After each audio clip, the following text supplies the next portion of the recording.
Welcome, welcome, welcome. It's Friday night and it's 9 p.m. and we are back here on How to Ace Your Career. So, guys, like you all know that we come here every Friday live at 9 o'clock to help people, especially the mid-age people with 12 to 15 plus years of experience on how they can ace in their career. People generally come to us when they are stagnating in their career, which means they are not seeing the growth that they actually want or they're aspiring for, or they come here when they want to transit in different roles, or they come to us when they want to seek a work-life balance, or some people say, I've done it, I've made the money, now I want more out of my career. So that's why they're seeking a purpose. But all this is when they have worked for 12 to 15 years, and that's why you want more from your work life. Very true. So it's me, Nutan. I'm a career coach and a life coach, and I've been coaching people for a decade now. And yeah, I'm Dheeraj. I'm a life coach, business coach, and a relationship coach. And both of us put together, we put this company ND Life Coaching. So today I will not want to delay because we have invited a guest. But before I bring her on the screen, there's some background that I want to give all of you. So many of my clients, since I belong to Pune city, many of my clients are from IT industry. And we all know that you start as a software engineer, you become a developer, you're doing something, and then somewhere you get an option of becoming a team lead, and then the path opens up. Now, when you're moving up 10 12 years in your career, you get an option of either being a project manager or a program manager or a product manager in various industries, but the path lies there. And that is where confusion comes in. Whether I should become a project manager, a program manager, or I should become a product manager. What is my skill set? Where will I do well? How will I deliver more in that given role? And what could be my career path? So if you all remember a few sessions earlier, I had invited one of my clients who had come here, and she had actually laid this path of the difference in these three roles. And then we thought, let's deep dive into each one of them. So today I'm going to invite someone who specializes in project management. She has been guiding individuals to get a better career in that direction. And she's, of course, a top voice in LinkedIn. She's done a lot of work there, invited and spoken about. She shares amazing stuff on her LinkedIn page, which I've gone through. So I thought that I bring her here so that she can share her journey and she can tell how she's been guiding people to do one most important thing. So one is about project management. Second, when my clients who are already a project manager, they know that if they do that certification, it's going to do very well for their career. But question, it's very difficult. Where do I have the time? There's so much workload. Can I really clear it? I've seen someone who actually studied and not been able to clear the exam, and they feel, how could I not clear? I've worked as a project manager. So what is that skill? What is that art which she has undertaken that she could clear that? All these and many more questions. We are here. We're going to talk about all that. And I'll be awaiting your questions live because we have here one person who can answer your questions. So you can put them in your comment section and we'll have ensure that, last 5 minutes we give only for answering questions. Yes. So without further ado, let me invite Mary Tressa. Yay. Hi. Awesome energy, guys. I love it. Like the power couple energy. Love. Lots of love. Thank you. Welcome. So, Mary, I'm really feeling very happy and excited to bring you here because I know that you'll do a lot of value add to people whom I have, who are my connections. And I would like to start from knowing that how did you land up here? So what's been your educational background? How did you really choose this career path? Okay.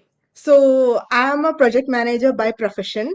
And if you want to ask me about my education background, I have a BTech degree in electronics and communication.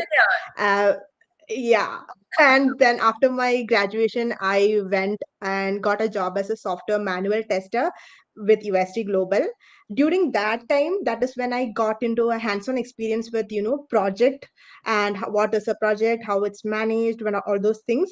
And I started preparing for my CAT because at that point of time, I thought only when you have an MBA, you'll get to become a project manager.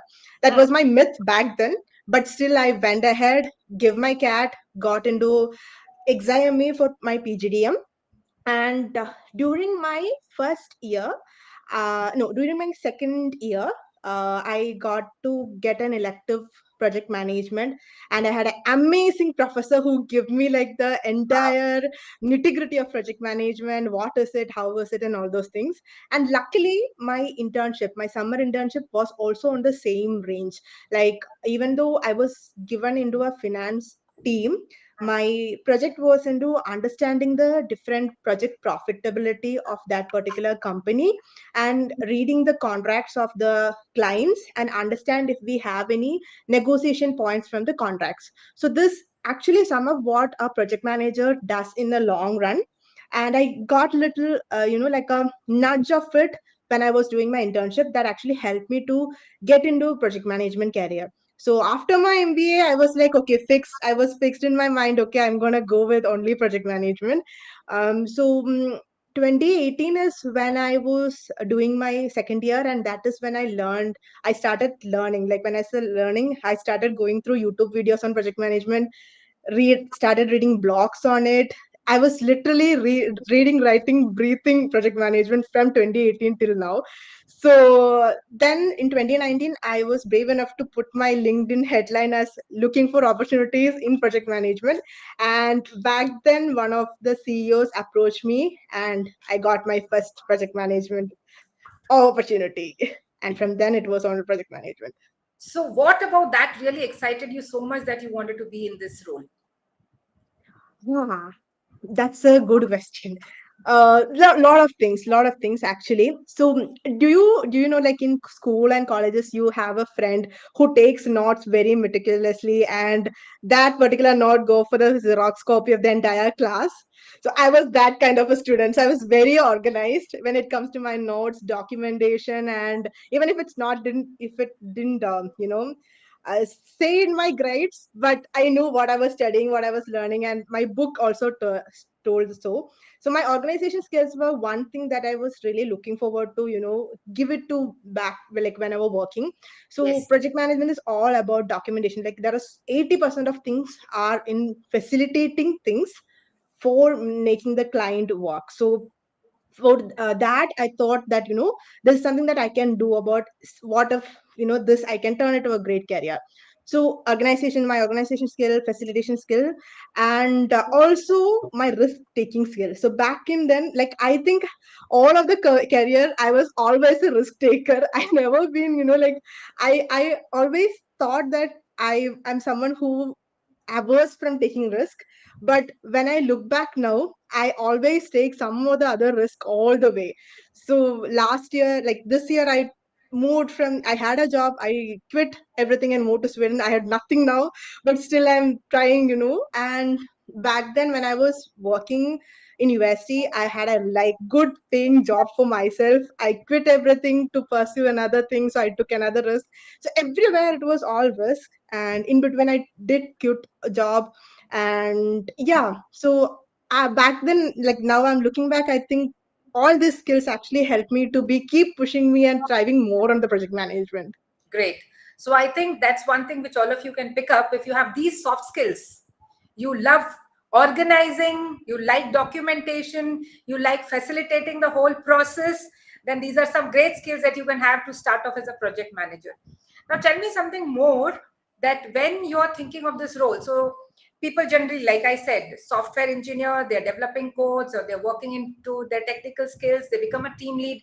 Now, when they choose between these three, who's a person who should actually get into project management versus a product management? That's a very tricky question, I must say. So I'll tell you. See, what I would say to anyone who wanted to transition into project management is, everyone is a project manager by birth. Like, we all have been doing a lot of things which we manage on a day-to-day life, but we don't call it as a project Project managing projects.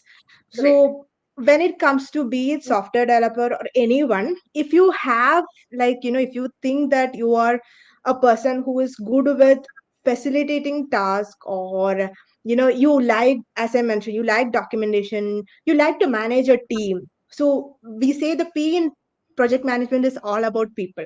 So when we say people, it's the team, it's the stakeholders, be it internal, external, everywhere. So if you are someone who is okay to be with around people, like you run towards the problem and not away from problems, and if you are that kind of a person, you can go ahead and do project management. And you need to study everything as I did? No, it's not required. So if you are from a technical background, you want to transition, you would already be having a lot of transferable skills. So when I say transferable skills, those are the skills which you already currently possess, which you can be used for another set of careers. So for example, let's say that take the example of software developer. So he can very well get into a technical project manager role, or even a software project manager role. So he knows the nitty gritty of what a software, how a software is developing, the soft SDLC techniques, STLC, all those he'll be knowing of. So what he can do is try to understand, like, lot of communication skills, leadership skills. He can try developing it by shadowing his current project manager, and from there he can current like pivot to becoming a project manager. Great. Yes. So, tell me, Mary, that yes, I've chosen a path, I've become a project manager, I'm working on that. Now, is it really important to do this certification of project management? And it's a very tough task as per all my connections that I've heard, and you have done that. So, I really want to highlight first, is it really important? Does it give you growth? Mm, And if you have to mm. do that, then what is really required to clear that? Because that's been a tough game for most Absolutely. of my people. And you've done it. Okay, so okay, this I just tell it from my personal experience and also my personal perspective. Yes. So getting a certificate is always good if you have been working on that, and you have the the ambition to be on the same field. If it is not the case and you're taking a certification just to get that salary increment, or just that your company told you if you get a PMP certificate we will get a promotion, I would highly suggest you not to do it, because you're not doing it for the interest of the this thing, and you're just taking it like a, I shouldn't say it as a selfish motive, but yeah, Yeah. don't do that. The reason is PMP exam is little tough to crack. I I agree will with say that that. completely. Yeah. So but having said that, it's all about scenarios. So when we say scenarios, these are the scenarios that a project manager is supposed to go once he or she cracks the exam. So if you are not able to answer to those scenarios which you might face in future, correctly, then the chances of you cracking the PMP itself is like a big negative. So that's the reason I told you, if you wanted to be in the same career but like get into project management, understand the nitty-gritty of managing team, risk management, if it's this is not your thing, please don't do PMP. Because one, it's like the certification itself costs a lot, and getting the certification alone won't give you a project manager role also.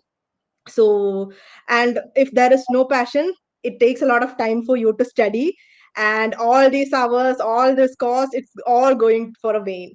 And yeah, but as Yes. the second point, like how to do it. um so I am a believer of not just studying, but you have to validate whatever you study also. Yes. So the PMP exam is actually a 4 hours exam. So you have to sit through the entire 4 hours. So you have to give the entire focus to the screen and read all those questions, 180 questions, go through the options, then figure out what works, what not. So it takes a lot of attention. So you have to start preparing for that first, and also like have a right strategy. So for me, what worked was, as I mentioned, I was like writing, reading, breathing everything from 2018 on project management. So I had like a pretty good foundation on what is project management, what are the different methodologies, how both are different, like what is agile, when can we use agile, when we cannot what use waterfall, and all those things. But if you are someone very new to it, please take time to understand those little bit of basics, and then start preparing for PMP. And what you can do is, first there is something called syllabus. Like what we say as syllabus is like PMI's exam content outline. So take that printout and start understanding what are the different terminologies mentioned in that. And then you can go ahead in Udemy. There are so many courses available. Take any one of them, study it religiously from start to end. And then after you study one time, take a mock test completely. The reason why I asked to specify on mock test is the more you practice, the more you understand what is the mindset that is required for the clearing the exam. And I think you both will agree with me that cracking the exam has a lot to do with the mindset also. It's not Absolutely. Right? just you learning everything and going ahead and clicking on the correct option also. So getting that mindset is something you get it only by practicing and analyzing. So just blindly don't just go do mocks and leave it over there. See what is the different why that answer was right and why did you do the other answer wrong. Analyze each options and then have a notes separately for the mock analysis. And one core thing which I always say is so PMI's exam PMP exams format is you first you have to select a date for the exam. And most of the people do what they do is they'll say, okay, let me study for the exam first, then I'll schedule the exam.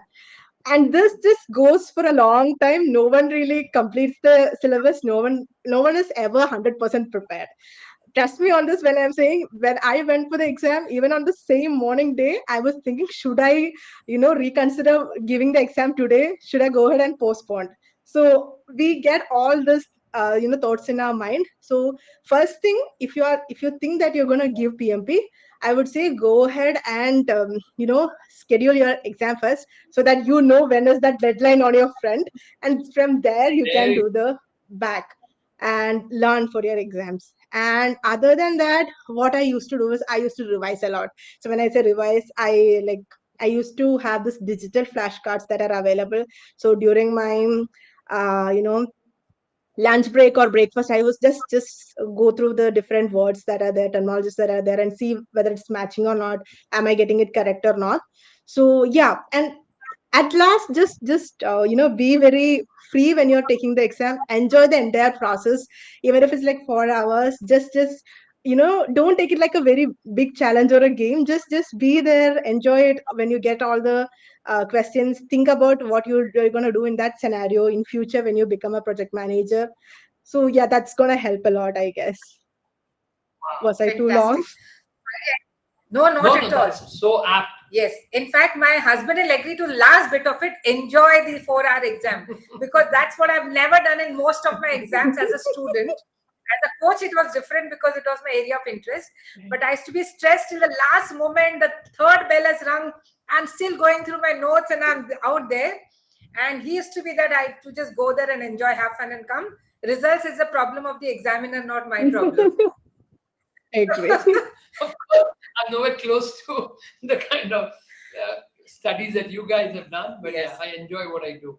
So, Mary, another question, that suppose if I want to clear this exam and say if I have 6 months or 1 year, whatever is the time frame, how many hours do I really need to give in to study dedicatedly? Otherwise, I'll not be able to clear the exam. Okay. This actually varies from person to person, but I think Yeah. on an average, with whomever I have talked to, they tell like it says like at least you need to go through 100 hours of learning and analyzing everything combined, 100 hours devoted. So it's okay, you can do 100 hours like however you want. If you want to do it splitly on 30 days, 60 days, 90 days, but I would highly suggest try to do it in 60 days, because the more time you take, the more you will find it's going to be difficult, and the mind will start saying it's a difficult exam to crack, and you'll slow up the entire process. So better than that, Okay. just go ahead and take a 30 days for yourself, start learning. I think in my case, I took 4 hours per day for 30 days, and I was able to do it pretty much. Yeah. So, while you were working, you were also studying, or you had taken a break and just focused on the studies? No, while I was working, I did it. Yeah. Wow. So, guys, that's one thing which I mean, I generally talk about when I'm coaching a client, right?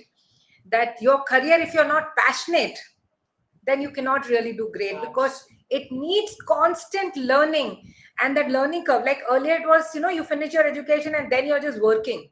Right. Now you have to be on your toes, learning and developing new technology, new tools, new skills. So if imagine now work will bare minimum be 8 hours, there cannot be anything lesser than that we are expecting. And then if she's putting in 4 hours to study, you can imagine the day stretching every day from 12 to 14 hours, not lesser than that. And were you married that time? Married? Yes, I was. So I think the credit also goes to your husband who No, let but- you invest that time. Yeah, for but you. I do know a woman's life is not Yes, that easy. yes. Okay, she has to manage the house, she has to manage the work, and nowhere there can be any compromise because the best is required everywhere. Plus, giving 4 hours every day, I think that needs sheer determination and discipline. That I would say, So, yeah. so another important aspect of that again is how do you really set those? How did you set those priorities? Yeah, Because yeah. there'll be work demanding, there'll be certain things which you have not planned and it's come up and you cannot say no because job is a focus. Right. You got married, so husband side, your side commitments, plus you have to study. Weekends you want to relax, but you have something on your head that I need to finish this much by this week. How did you really prioritize? Okay. So I'll tell you the very easiest way. If it's Yes. working hours, try when are you productive. So I am back that day I was late productive, like I was a night owl. So after all the work I had the energy to put in and study. So like whenever I was going through the videos I used to hear it in 2x or 1.5x and take notes in that speed. So that actually helped me with respect to clearing the syllabus early. And I think like learning a lot of things I take it only 40%, but I give a lot of emphasis on my mock exams and analyzing the mock exams. So I think for me, if you ask me, my hardest part was giving the whole concentration on analyzing my mocks, because writing mocks was pretty much simple.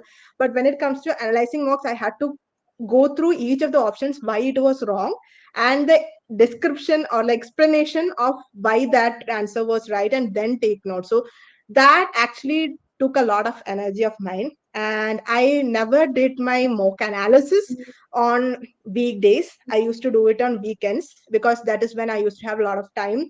I took it by myself. And okay, so 30 days, we do have to do a little bit of compromise. So I used to, Saturdays I used to sit and analyze the mocks. Sundays used to take a break. I don't study on Sundays, I don't analyze my mocks. Sundays is perfect big break for me. I go out of my house. I go for a dinner, lunch, something, but I never sit in front of my laptop. So that was one thing that I was doing, so that I wanted to make sure that I don't end up being lot on my PMP exam, and if I don't clear, then it's going to be again a headache for me. So that is one thing that I did. And so yeah, 4 hours you can split, like if you are a morning person, like before you start your day, devote it for yourself, learn the basics, practice the exam. But I would say you can take the exam also, like mock exam also on a weekday, but analyzing, because it might go more than 44 hours also. Like in my case I used to take 5 to 6 hours just because I'm taking notes also in parallelly. So I would say do that little bit, maybe in the weekends. So, what I want to, I'm sorry, yes, but what I yes. want to tell all the audience here, okay, energy is the key here. Okay, because you have to work the whole day and you have to study also. So which means 8 hours of work, 4 5 hours of study, which means you'll have to have a lot of energy in you. Because if you're in shortage of energy, by the time 8 hours are over, you don't have the energy. You come home, you sit in front of the couch, keeping your mouth open and you're watching your TV, you'll not be able to do this. This is so important point that I could come out with, this energy that she had, that she's working 8 10 hours and then 5 5 6 hours, so sitting there, imagining the energy. Because when you're low of energy, you can't just analyze. You need a lot of energy to analyze something, because we do a lot of that stuff. We know the energy required. So I think that's one very important point, that all of us who are planning to do something like this, that by working you have to study for 4 5 hours, you'll have to work on your energy level. Yes. Okay, one more question, Mary. So I've become a project manager, I've worked in specific domain. Can I move to different domains? Just project management skills set work across domains, or it is domain specific?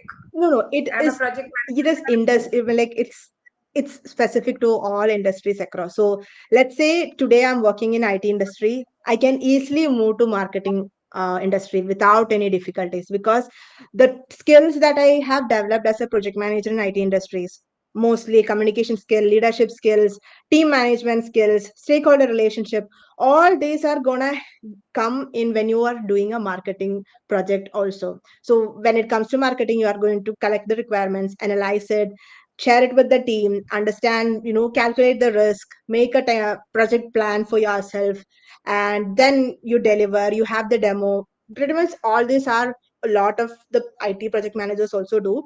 So I think the functionality, the roles and responsibilities remain same irrespective of the industry. It's just the functional knowledge that differs, and I think that is something that we do in on the job training. So once you get into the job, you will know what your project is, and then you will train yourself to get updated with respect to that, and from there you can take it up. Great. So I think, guys, all of you who are there who want to shift domains from something which you're doing to something which is really emerging as a strong industry, you can move. And Mary has given you an answer when the interviewer is going to ask you that you don't know about this. This is what you're going to tell them, that I'm good at all these steps. It's just about gathering the functional knowledge, and that you can always do, because any role, if you know 70%, 30% always can be learned. Right. That's what I tell my clients. So that's really amazing. Absolutely. I think it's a great news for all people out there who are wanting to shift, and they don't know what do I do about. But with this certification and with this kind of skill set, you can just move to any industry. I think that's amazing. So great. That's a great news here. So, Mary, anything else that you would like to share as tips for my audience, that if they're giving an interview for a project manager, what is that they should share, that they can get through and get the desired package, which is very Okay. crucial? Okay. So I say this to my people who come for my interview prep sessions also, that when you go for interview, there are 4 stages. One is the self reflection. Next, you research about the role and company. Then you prepare yourself, and then there is an after interview.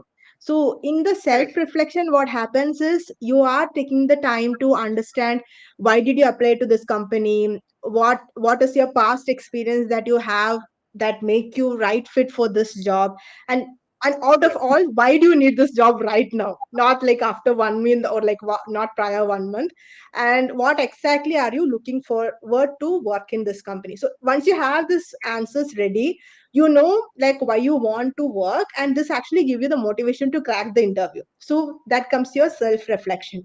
Then comes the research part. That is where you literally go ahead and see what is the company's mission, vision, goals, how is it going to go with your personal goals, and what are their recent achievements, milestones, and all those things.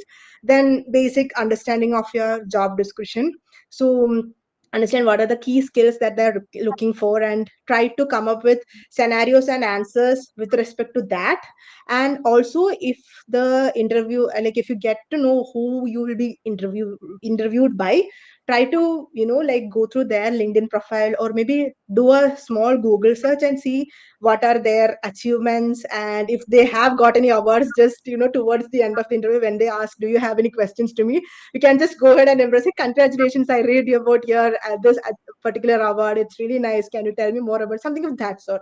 It always works, because when you go for an interview, it's always go in this mindset that you're going to have a conversation, and not just having like you're going to answer the questions. So this always helps. And when you're preparing with respect to project management, you need to understand the basics, like it depends. So if you are in a fresher role, there might be chances that you get to ask by different methodologies, then terminologies, the project management life cycles, all those things. Then how do you manage risk, the tools, like like templates and all those things. But when you go to a mid senior level, it's going to be a lot on the behavioral questions. So they wanted to ask, test if you have been put in different positions when you are managing a project, will you be able to crack through that situation? So for example, so I always say try to go ahead with a lot of situations in your hand, like if you when what you will be doing in your leadership position. What if you one of your teammate is team one of the person in your team is not that motivated to do a work, so how are you going to crack that scenario? Then if you have a small team, what are the challenges that you're going to face? If you have a big team, what are the challenges that you're going to have? So always go ready with a lot of scenarios that is going to help you with. And once you are done with the preparation, and you crack the interview, like whether you crack or not, once you're done with the interview, come back and do this two things. One is make sure to send the email, thank you email, stating like, or you can actually personalize by saying one sentence on what did you really liked about the interview. And also have a personal diary for yourself on, whom did you met, what's their name, and what were the questions that they asked, and what really liked it, like what did you really liked about the discussion. So all this actually helps you. If not that interview, after two or three, you'll understand how you can go about with the interviews to crack it. Yeah. Fantastic. So, Mary, I'm really thankful to you because there's a lot of this that gets validated, because that's what I share with my clients when I'm preparing them for the interview. Very true. And everything you validated, because you're also specific to project management, the process remains the same. So, from what I've gathered from all what I've heard, that if you love interacting with people, if you want to be around people, if you love organizing things, if you like to take risk, if you like analyzing situations, if you are not intimidated by different human behavior and you don't know how to lead people, then you're not fit for that role. But otherwise, you can be a great project manager if you have organizing skills, if you have people skill, if you love dealing with people, if you love looking at the whole thing as one project and look at every part and say which needs tightening and which is at the right frequency. Very true. And at the end of the day, of course, the functional knowledge you keep understanding. When it comes to exam, the most important thing that you mentioned was mock exams are really, really crucial. And not just giving them, but actually coming back and analyzing what went right, what went wrong, what could have been improvised. That really helped you crack the interviews, because I think that's something which people have missed. They don't give too many mocks, and if they give the mock, they don't sit and analyze. So I think your secret recipe, if I can figure out, was that giving, not only giving the mocks focus, so you're giving 4 hours there, but 5-6 hours to analyze, which helped you improvise. And that passion actually flows through the LinkedIn when you write so much and you speak so much about this particular subject. So thank you very much for being here. Any last words that you would like to give to my people who are listening to you? Oh, I mean, thank you so much. Like the pleasure is all mine that you guys invited me for the show. And yeah, just go ahead and explore the career as a project management. See, I'm pretty much sure you're gonna like it. And I'm trying to give a lot of awareness to our Indian audience that please don't start hating project managers just because you got one. That doesn't mean that entire project management community is like that. So just give it a go with the career. It's really a nice. It's a growing career path. So yeah. Yeah. Thank you. And guys, so that is it from us. Mario, thank you very much for being here and sharing all those intricacies of project management and how to crack an interview. It was lovely having you here. And all of you who spend your time, half an hour, listening to us, you can still share your questions and I can reach back to her, because she's been a wonderful, wonderful guest. She can still answer your questions. And see you again on next Friday at 9 p.m. on How to Ace Your Career.